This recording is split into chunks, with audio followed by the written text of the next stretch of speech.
This $40 Timex is one of the only Timex watches that I'd actually consider buying. Now that is quite a bold statement, right? Because Timex are a massive watch brand and they have a lot of fans, but recently I don't think they've been putting out watches that are too good in value, to be honest with you. However, there are some models in the catalogue that I think are worth it, and I do think that potentially this Timex is one of them. I think this is the reference number T42571, but I'm not 100% sure if Timex is, and I have already unboxed this in the past. That's why there's no stickers on the watch. I do think we had a case back and a crystal sticker when I first got it. But let me address that bold statement that I made at the start of the video, that I don't think there's many good value Timex watches around at the minute. But a lot of Timexes that have been coming out over the last few years have been $100, $200, $300, and I just think at that sort of price, I'd personally consider a Seiko or a Tissot or an Orient instead. But for me, when a Timex is around about this price, where they're competing with the likes of Casio instead, it makes so much more sense for them to go like down this route a little bit more and maybe challenge Casio rather than challenge Seiko. Now let's set the time to everybody's favorite. You know what it's going to be, don't you? 10 past 10, obviously. So this is the Timex Expedition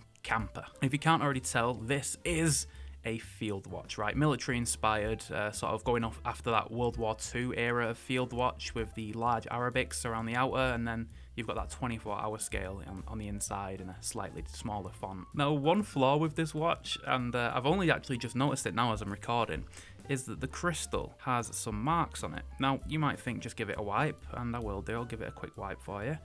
But these marks are not coming off. They are very much stuck on the watch at the minute. Now the watch didn't come with these marks on the crystal. I have very much done that myself because I've already filmed a video with this watch over on my main channel, Top Tier Ticker, where I was probably not as careful with the crystal as I should have been. I was probably chucking it around outside and stuff, getting some shots, and I've somehow managed to scratch the crystal quite bad actually. But that actually does lead me onto a good talking point about this watch, and that is that Timex actually claim this watch has a mineral crystal, but it just doesn't.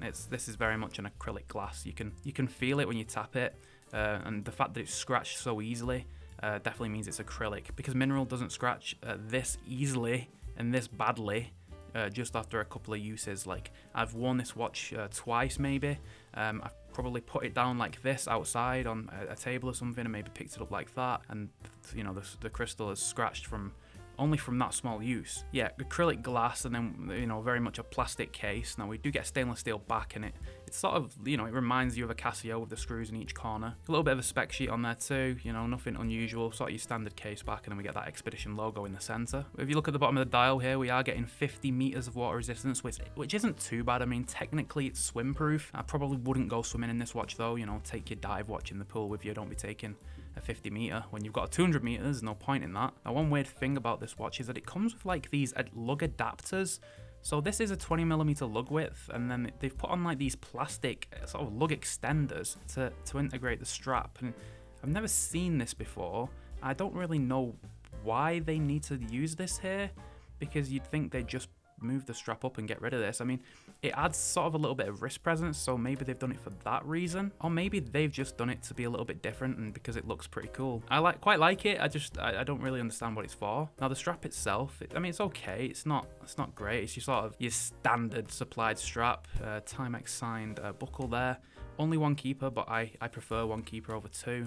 It's easier, especially when it's nice and tight and it's not gonna move around a lot. Of course, we are only getting a quartz movement, date complication at 3, stainless steel crown. One click is your date set in position, and then another click is going to be your time set. Put it back to 10:10. But the best part about these Timex quartz movement is when you click in the crown, you get that Indiglow technology. Now I will just turn out the lights so that we can see it in its full glory. That's not really full glory, is it? Let me turn the ISO up on my camera, and then there we go. That's what it should look like. So yeah, this is sort of standard with Timex. It's called Indiglow.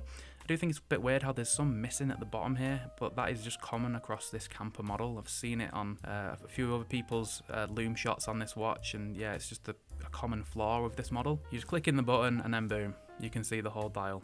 And it's probably one of the only reasons that these Timexes are actually worth it. Obviously, it does use your battery when you click it in, so, you know, do bear that in mind, but sort of in the middle of the night, you need to click it, you're all good. So for around about $40, I think you can't really go wrong with this watch. It's one of the better Timexes out there in terms of value for money. Thanks for watching, hope you enjoyed the video, make sure you subscribe and like it, and I'll catch you in the next one guys. Bye for now.